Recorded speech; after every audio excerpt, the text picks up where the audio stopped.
Good evening. Welcome to another Mothman podcast. Tonight, I've got, or you're going to hear from my hero, Dr. Jim B. Tucker. His book's out, Life Before Life. Dr. Tucker works with children's memories of past lives, reincarnation, and dreams. He's works for the University of Virginia as a psychiatrist there, and I'm telling you, he's my hero. He really has been digging into the things that I believe in. So, hello, Dr. Tucker. Welcome to the Mothman podcast. Well, thanks very much for having me. I'm so honored that you're here today. I guess for those who maybe don't know, if you don't mind explaining, what is reincarnation? I'm so honored for you to be here. Well, that's a I know. good question. I know. In the concept of time and in simple terms. Yeah.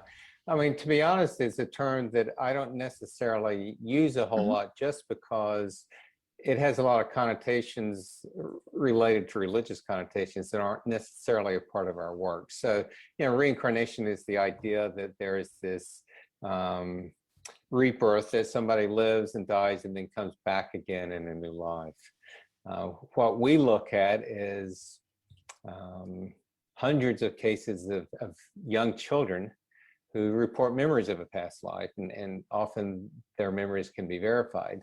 So it certainly, reincarnation is kind of an obvious way of explaining that, but there are other possibilities. But it does, so I speak of memories of previous lives sort of more so than the overall term reincarnation.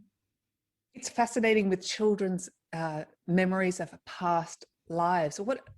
I mean, I know you detail quite a lot in your book, but what are your one or two most interesting cases? What are one or two of your most interesting cases? Yeah, well, the probably the best known American case is a little boy named James Leininger. He's not little anymore, but he around the time of his second birthday, he started having horrible nightmares multiple times a week, in which he would be kicking his legs up in the air and screaming, "Airplane crash on fire, little man can't get out." And during the day, he would take his toy airplanes and repeatedly bang them into the family's coffee table, saying, "Airplane crash on fire." So he looked like a kid who had been traumatized, but he hadn't been through any trauma, at least in this life. But his parents were able to talk with him about this material several times while he was awake. And he said how he had been a pilot who his plane had been shot down by the Japanese, and seemed to be describing an American pilot from World War II. His parents asked him one time, he said how he had flown off of a boat, and his parents asked him the name of the boat, and he said Natoma. And it turns out that there was this U.S. aircraft carrier stationed in the Pacific during World War II named the USS Natoma Bay. They also asked him one time, they asked him what his name was then, and he would always just say me or James. And then they asked him one time who else was there, and he said Jack Larson. And this was all when he was 2. Amazing. And then when he was, yes, I mean, that in and of itself is amazing.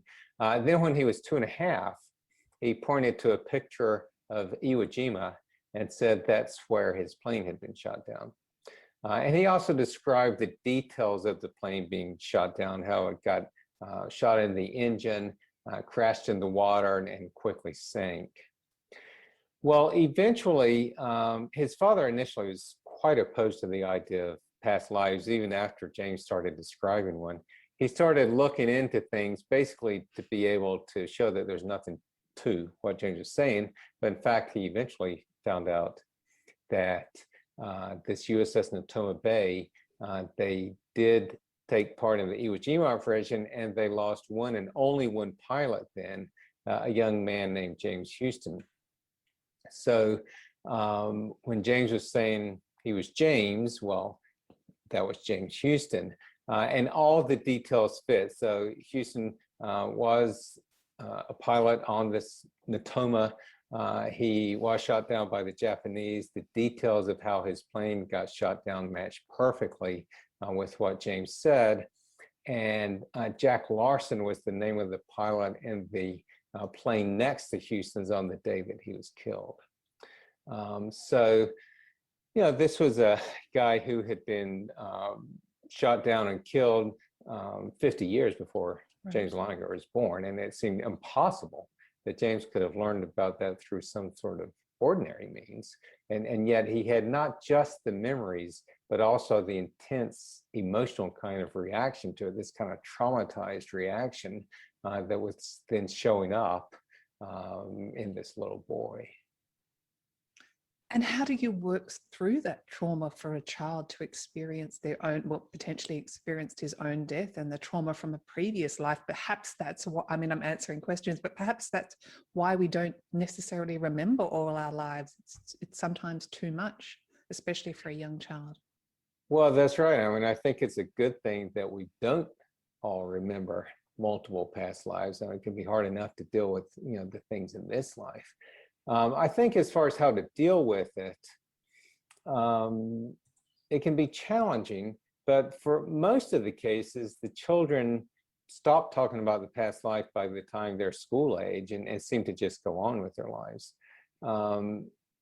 Before that, they can be quite persistent and upset about their past life. They may be crying and talking about missing their previous family on a daily basis. And in that case, it can be helpful for the parents to be open to what the child is saying and say, well, these things may have happened before, but now you're safe with us in this life, and we're going to make sure that everybody stays safe. So it's respecting their statements, but also trying to place them in the past. And sometimes the children will visit the previous place, and that helps with both of those. They see that their memories are valid, if they meet the previous family, but they also see that those individuals have gone on and that what they're remembering really was in the past. In James's case, he did stop talking about these things and kind of went on with his life, but he's now a young adult. And pretty much the only thing he remembers now, unfortunately, is just the terror of knowing that he was about to die, of this pilot preparing to crash and be killed. I talked with him recently, and I asked about any near-death experience kinds of memories, any positive things of floating up. Or I was just about to ask you that. Yeah. And unfortunately, no, the only thing he remembers was the terrible final moments. But he's going on and, having a productive life, but it's unfortunate that he is still living with that. You certainly are so passionate about this subject. I'm passionate about this subject too. You talk about your criteria for doing research on past life memories of children. What are the criteria? Yeah. Well, the main thing we're looking at is, can the child's memories be verified, or can the child's statements be verified? Do they match the life of a deceased person from the past? And if so, could the child learn those things through ordinary means? And again, in a case like James Leininger's, we can be sure that he didn't. There are other cases where a child talks about somebody from the same town or even the same family. And then, of course, there's always the question of how the child learned that information. But as far as the criteria to even include a case to register it, we do register unverified cases, so what we call unsolved cases. So sometimes a child may talk about past life with great emotion and in great detail, but if they don't give the right details, like the name of the person or the place, then often it can't be verified.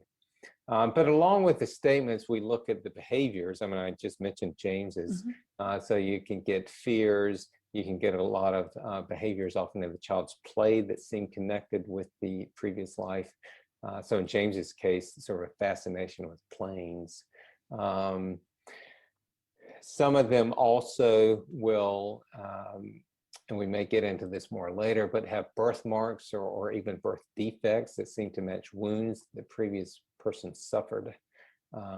And So we look at all these factors, whether sometimes the past life will be predicted either by the previous person, although that doesn't happen very often, but the parents, usually the mother, will start having dreams about the previous person asking to be reborn to them. That's another feature we see. So all of this can go into being part of the case. Just in regards to past life, you really can only do research, for the last 200 years or so. You can't certainly verify much detail. I don't know, do you have a time limit where research can be done, really? Well, we don't have a firm limit, but you're right. I mean, unless it's a fairly modern life, it's almost impossible to verify. Now, if somebody says that they were Cleopatra, well, I mean, there was Cleopatra, but yes, as far as being able to verify that you think the person actually had that life, it's fairly impossible. So even, I mean, James Houston Leininger case, which was from the 1940s, that's much longer than most of our cases, partly because it gets so hard to verify them. And in the Asian cases where Ian Stevenson, my mentor, started, there weren't records often like there are here. So it had to be fairly recent for people to be able to have memories, or, sometimes records for autopsy reports and that sort of thing. But the average interval between the birth of the child and the death of the previous person is only 4.5 years. So it tends to be very recent lives. That's interesting. And have you had children that have remembered multiple past lives? We have, most of them don't, but occasionally there will be kids who will talk about 2 lives, usually one of them in much greater detail than the other. They may just sort of mention a second past life sort of in passing, but it's usually memories from one of them that is kind of stuck with them and kind of driving them. You did mention, and I'd love to briefly talk about it, birth marks or birth defects that can be a trait. I think there was a case of Sam, whose grandfather had died. That was an interesting case. Do you mind just briefly talking about that one, or any other birth marks or defects you'd like to talk about? Right. Well, Sam's case, or the one I'm thinking of, actually did not have a birthmark or birth defect. But so Ian Stevenson, again, my mentor, he had quite a successful career actually in psychosomatic medicine before he got involved with this work. So the linkage between mind and body. And when he started hearing about these cases where the children were born with marks that seemed to have come from the past life, he was really fascinated by them, studied hundreds of cases, and eventually published a book of 200 cases that was 2,000 pages long. It's a 2-volume set. And some of them, with the birthmarks, they tend to be fairly kind of unusual birthmarks, not ones that many people have. He listed 18 cases where the children were born with double birthmarks, ones that matched 2 birthmarks that matched both the entrance wound and the exit wound on somebody who had been shot and killed. And also, I mean, there are cases with missing fingers or missing limbs, just all kinds of various things that usually match with the fatal wound that the previous person experienced. And it seems, at least the way we kind of put it together, that the sort of the trauma of that affected the consciousness, and that those images were carried with the consciousness essentially to the developing fetus, and then showed up as a defect. So it wasn't necessarily literally the injury on the previous body, but more of the image of that the mind would carry with it to the next child, to the next life, and the developing fetus.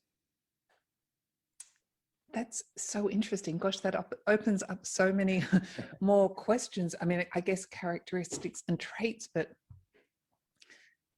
how incredible is our consciousness that it can have a transference through lives and that emotional impact.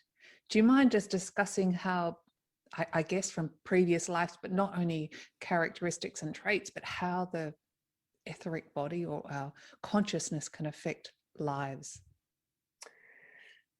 Well, that's a big topic. Oh gosh, I'm trying to keep it small here. Just whatever you feel comfortable with talking about. Well, so, there are cases where the children have at least some characteristics of PTSD, post-traumatic stress disorder. And in our cases, in 70% of the cases, the previous person died by some sort of unnatural means, meaning murder, suicide, combat, accident, that sort of thing. So that seems to be an important factor in even the memories being carried over. And, sort of like in this life, where unfortunately traumatic memories will often, the person will carry them with them, would love to be done with them, but they still carry on. And it may be that trauma carries on, and therefore the other details from the life sort of carry on with it as well, across lifetimes. We've also looked a little bit at sort of personality features, and that's something that we need to explore more, but it looks like there's at least kind of a correlation between personality features of the previous person and the child.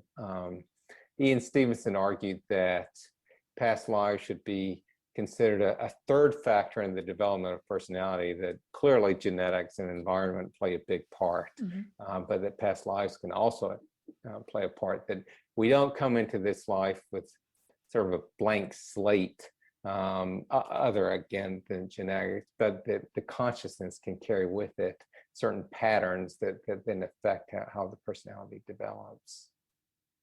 Yes, of course, there's many factors. And I know you've documented cases of children that have obviously experienced their own death, but also